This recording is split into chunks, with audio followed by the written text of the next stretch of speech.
Con este video tutorial terminamos el curso avanzado de C++. 235 videotutoriales y unas 50 horas de contenidos con un recorrido profundo por todo lo que significa hoy C++ en el mundo de la programación. Se trata en realidad de 3 cursos: básico, no tan básico y avanzado. Y es el final del tercer capítulo del curso interminable, como lo es el propio lenguaje de programación C++, con una ya larguísima historia, pero siempre cambiando, evolucionando y mejorando. Quedan muchísimos temas en los que profundizar y otros muchos que ni siquiera se han tratado en estos 3 capítulos. Desde el trabajo con GIS o con gráficos 2D y 3D, OpenGL, bibliotecas externas como Boost, los patrones de diseño, prepararse para el C++ 23 ya inminente.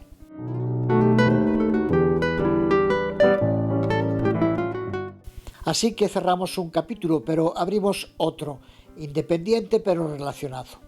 Así que mantendrá la numeración y empezará con el número 236, y que se va a centrar en la programación genérica y la STL.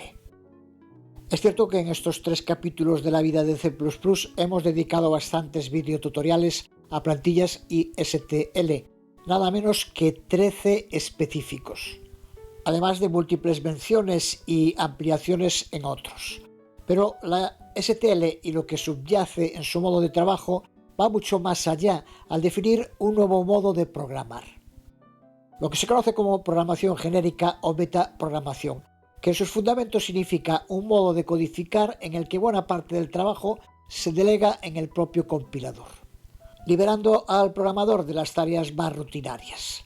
Eso significa que el programador debe crear plantillas adecuadas y en tiempo de compilación, con la información que se le pase, el compilador usará esas plantillas para crear la sobrecarga de funciones adecuada en cada caso. Este es el concepto básico tras la metaprogramación o programación genérica, pero con moverse un poco por los contenidos de la STL, queda claro que la creación de esas plantillas adecuadas puede convertirse en muy complejo. También muy poderoso, es cierto, pero no precisamente sencillo una vez más. Esto tiene que ver no solo con la sintaxis, sino en muchas ocasiones con elementos semánticos propios del funcionamiento de C++, muchos de los cuales hemos ido viendo a lo largo del curso. Pero cada uno de estos temas concretos repercute no solo en el modo en el que debemos crear plantillas, sino también en el modo de aprender a utilizar de modo correcto la enorme cantidad de plantillas que ya se encuentran en la STL y que no dejan de crecer y llevan a que cada vez sea más complicado diferenciar entre lo que es la biblioteca estándar STD y lo que es la biblioteca de plantillas estándar STL. Una muestra más de su creciente y complejo poder, que es clave para convertirse en un buen programador en C++. Y es lo que intentaremos hacer en el próximo capítulo de este libro interminable de C++. Desentrañar los fundamentos de la STL y aprender a trabajar y desarrollar programación genérica a través de la creación práctica de todo tipo de plantillas. Pero antes terminamos hoy con el curso avanzado, viendo los submódulos y particiones en el trabajo con los módulos 2020 de C++. Vamos allá.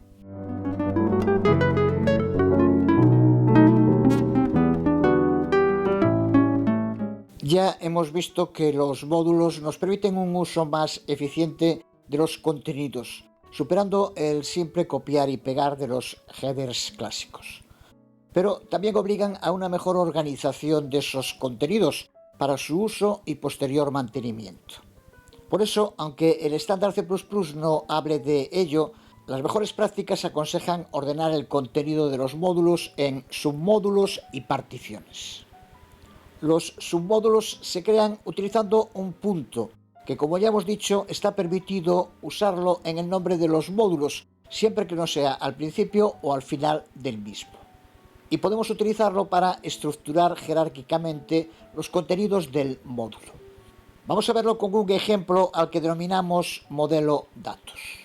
Este sería un archivo de interfaz de módulo tal como lo hemos visto hasta ahora, que importa 2 librerías de la biblioteca estándar e incluye un export para todo el namespace modelo datos, cuyo contenido completo como también ya sabemos, pasará a formar parte de la interfaz pública del módulo.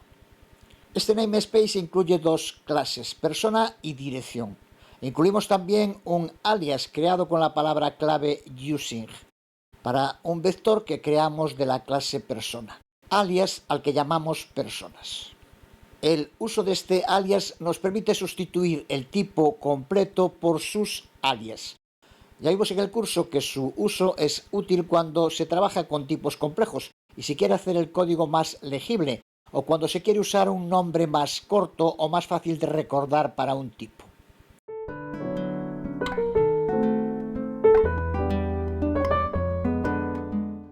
Aquí puedes ver un ejemplo simple del uso del alias con un código no relacionado directamente con este módulo que vamos a crear, pero totalmente funcional, para que sirva de ejemplo. Aquí creamos un objeto vector con elementos de la clase persona, simplemente usando modelo datos, operador de alcance, personas, que sustituye a std vector persona. Esto es un alias creado con using.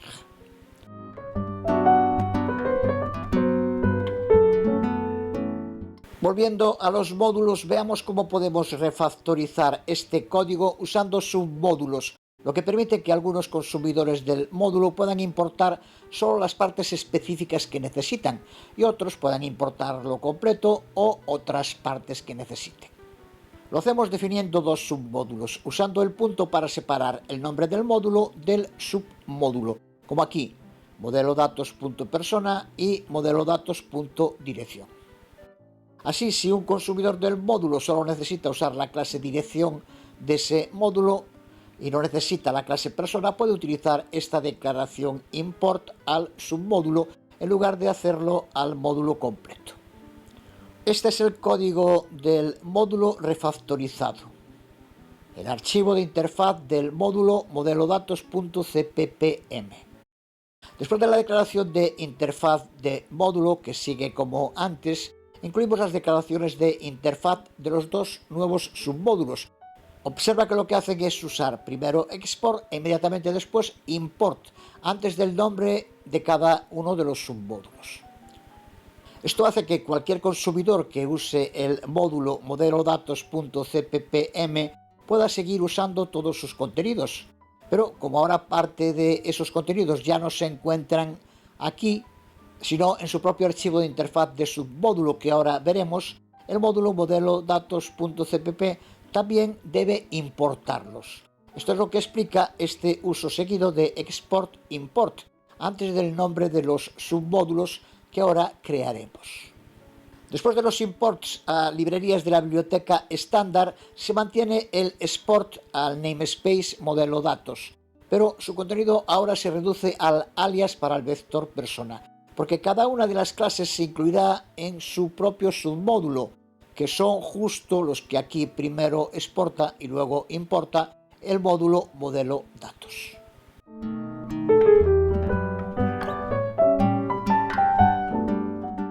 Aquí podemos ver el archivo de interfaz del submódulo modelodatos.persona, en el que, como vemos, usamos la declaración de interfaz del submódulo exactamente como la del módulo, pero con su nombre.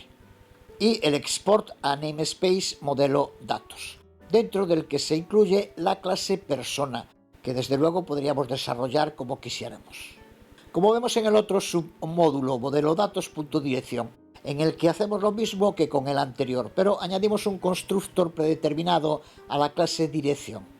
Ahora las implementaciones de los métodos de estas clases se pueden incluir bien dentro del propio archivo del submódulo o de otro archivo de implementación, como ya sabemos. Aquí en la clase dirección, dentro del archivo de interfaz del submódulo de dirección, en el que incluimos un constructor predeterminado y en su implementación, que incluimos en el archivo modelodatos.dirección.cpp, la implementación de ese constructor. Lo único que hace es imprimir este mensaje al instanciarse un objeto de la clase dirección.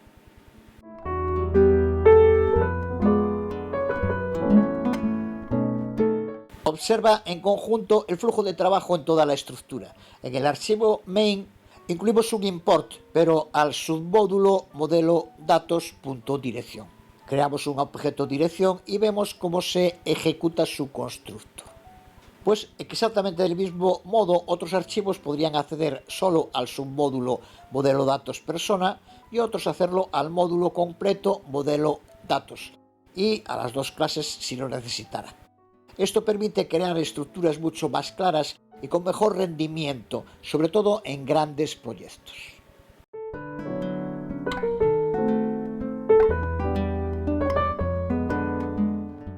Otra opción para estructurar módulos es usando particiones. La diferencia entre submódulos y particiones es que la estructuración del submódulo es visible para los usuarios del módulo, lo que les permite importar selectivamente solo los submódulos que deseen usar. Es lo que acabamos de ver ahora. Mientras que las particiones se utilizan para estructurar internamente un módulo y no son visibles para los consumidores de ese módulo, que solo pueden tratar con la interfaz principal del módulo, no con las particiones. Resumimos las características principales de las particiones modificando el proyecto anterior con los mismos contenidos y resultado, pero refactorizado para usar particiones en lugar de módulos. En primer lugar, también debemos crear particiones del módulo como hicimos antes con los submódulos, pero se crean separando el nombre del módulo del de la partición no con un punto, sino con dos puntos. Aquí vemos ahora la declaración de la partición del módulo modelo datos, dos puntos persona, y la declaración de la partición del módulo modelo datos, dos puntos dirección. El resto del contenido vemos que sigue siendo el mismo que en el anterior proyecto con submódulos. Podemos crear varios archivos de partición de un módulo, aquí son dos, podrían ser más.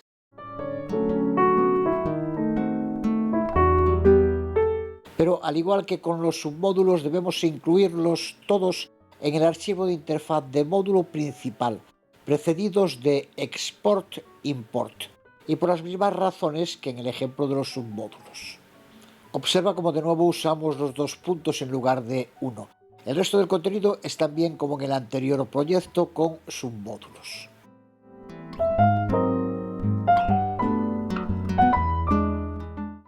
Las principales diferencias las encontramos en los archivos de implementación y los consumidores. Aquí seguimos incluyendo la implementación de la partición modelo datos dos puntos dirección en un archivo diferente. Modelo datos dirección.cpp. Recuerda que todo lo que estamos diciendo hace referencia al código escrito, no a los nombres de los archivos en los que seguimos usando un punto, porque dos puntos es ilegal. Pero lo que nos interesa en el código. Observa que en la implementación el módulo que referencia a esta implementación de modelo datos dos puntos dirección es el archivo de interfaz principal, modelo datos, no el de su interfaz de partición. Solo se puede acceder a la interfaz del módulo a través del módulo principal, no de sus particiones.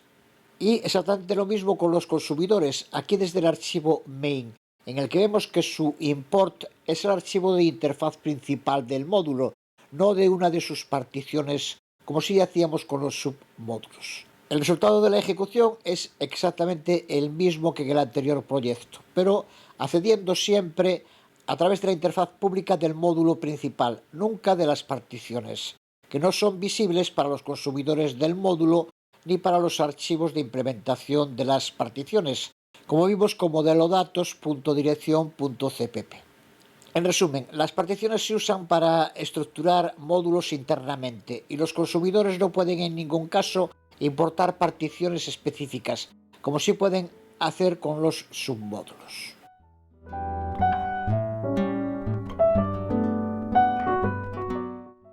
Pues así, de un modo tan poco glamuroso, terminamos el curso avanzado. Pero en unos días empezamos el cuarto capítulo de este curso de C++ interminable, mientras el cuerpo aguante, que seguro que es bastante menos que lo que aguantará C++, el lenguaje interminable.